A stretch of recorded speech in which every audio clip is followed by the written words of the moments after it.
Kuna mmoja sijaweka clip zake hapa wa Tanzania, huyo yake kali zaidi.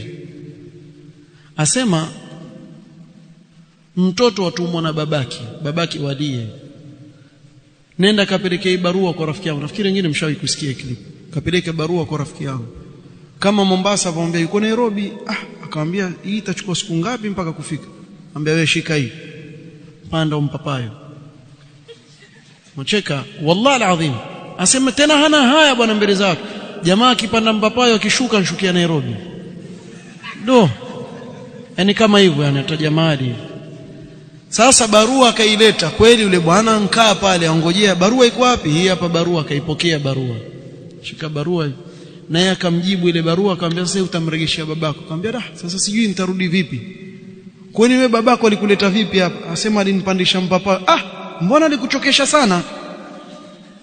Akachukua bakora yake akachora mstari, anambia ruka mstari, akiruka sharudi.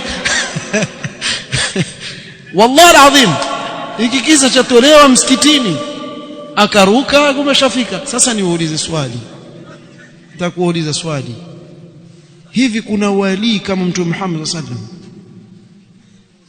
Mbona alivotoka Makka hakuchorewa mstari tu hivi akaambiwa ruka ushafika Madina? Yalimpitia yeye yanayopitia binadamu yoyote wa kawaida, wala hata ardhi haikukunjwa iwe karibu angalau asafiri kwa siku moja. Alisafiri kama anavyosafiri mtu yoyote kawaida, na yeye ni sahibu risala. Lau kama atashikwa pale atauawa, ana hofu ya kuogopa huko makafiri waweza kumuua. Na pamoja na hayo mtume wetu sallallahu alaihi wasallam alikuwa Allah yuwaweza, kama vile alivyofanya Isra al-Mi'raj, akabebwa akapelekwa mpaka Baitul Maqdis. Lakini la, ni sunan Allah ameziweka katika huu ulimwengu, ndio yenda hivyo. Huwezi kutuambia kuwa mkeo ampata mimba baada ya mwezi mmoja tu mtoto anzaliwa shakuwa mkubwa. Allah ameweka njia zake katika ulimwengu. Hizi ni sunan. Na wewe, mimi nakwambia wewe khurafi wewe, lau kama utachukua kuku wako umemchinja vizuri kabisa, ukampeleka bucha, akamwambia naomba unikatie kuku wa kienyeji, mfupa yake migumu hii siwezi kumkata, nikatie hivi na hivi, naja. Ukija mwenye bucha akwambia yule kuku ankimbia, kumetokea karama hapa. Nini? Kuku ankimbia vipi na mimi nishamchinja? Si saadi tu, inna Allah ala kulli shay'in qadir.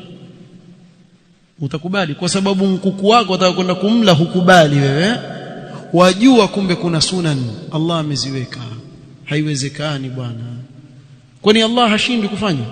Yuweza kufanya, lakini ameziweka hizi njia Allah subhanahu wa ta'ala katika huu ulimwengu, huwezi kuzikhalifu.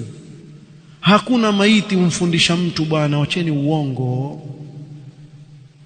Sasa hivi ndivyo wanavyokwenda na kuwateka watu akili. Sasa mtu akisema hii kadi si karamati hizi bwana, kwa vile ni karamati kwa hivyo yawezekana, yawezekana, basi wale basi fastakhaffa qaumahu fa ata'u. Jamaa akawafanya wajinga wakakubali tu.